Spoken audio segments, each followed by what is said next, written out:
एक बार गौतम बुद्ध गांव में धर्म सभा को संबोधित कर रहे थे।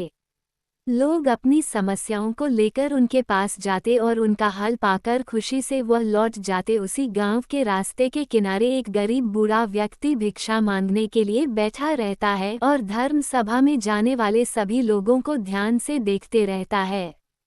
वो गरीब व्यक्ति देखता है कि सभी लोग अंदर तो दुखी जाते हैं पर जब वापस आते हैं तो बड़े प्रसन्न दिखाई देते हैं और यह चीजें देखकर वो गरीब व्यक्ति बहुत ही आश्चर्यचकित हुआ। उस गरीब को लगा कि क्यों ना मैं भी अपनी समस्या गौतम बुद्ध को बताऊं और मन में यह विचार लिए वह गौतम बुद्ध के पास जाता है। जब वो गरीब व्यक्ति वहां पहुंचा तो उसने देखा कि सभी लोग अपनी समस्या गौतम बुद्ध को बता रहे होते हैं और गौतम बुद्ध मुस्कुराते हुए सबकी समस्या हल कर रहे होते हैं। और जब उसकी बारी आई तो उसने गौतम बुद्ध को प्रणाम किया और कहा कि भगवान, इस गांव में सभी लोग खुश और समृद्ध हैं, मैं ही क्यों गरीब हूँ। गौतम बुद्ध मुस्कुराते हुए उस व्यक्ति को बोले, क्योंकि तुमने आज तक किसी को कुछ नहीं दिया। तब वो व्यक्ति बोला, भगवान, मेरे पास दूसरों को देने के लिए क्या होगा, मेरा स्वयं का गुजारा बड़ी मुश्किल से हो जाता है और लोगों से भिख मांगकर मैं अपना पेट भरता हूँ।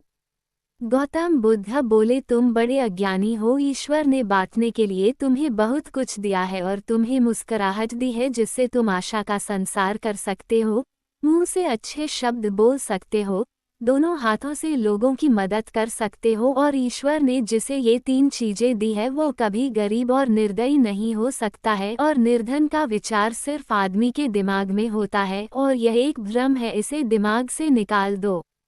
गौतम बुद्ध की यह बातें सुनकर उस व्यक्ति का चेहरा चमक उठता है और वह समझ जाता है कि दुखी और गरीब होना एक भ्रम है, ना कि वास्तविकता होती। इस कहानी से हमें ये सीख मिलती है कि हम जैसा सोचते हैं वैसे ही हम अपने जीवन में बनते हैं, इसीलिए हमारे जीवन में अच्छे विचार और सोच का होना बहुत जरूरी होता है।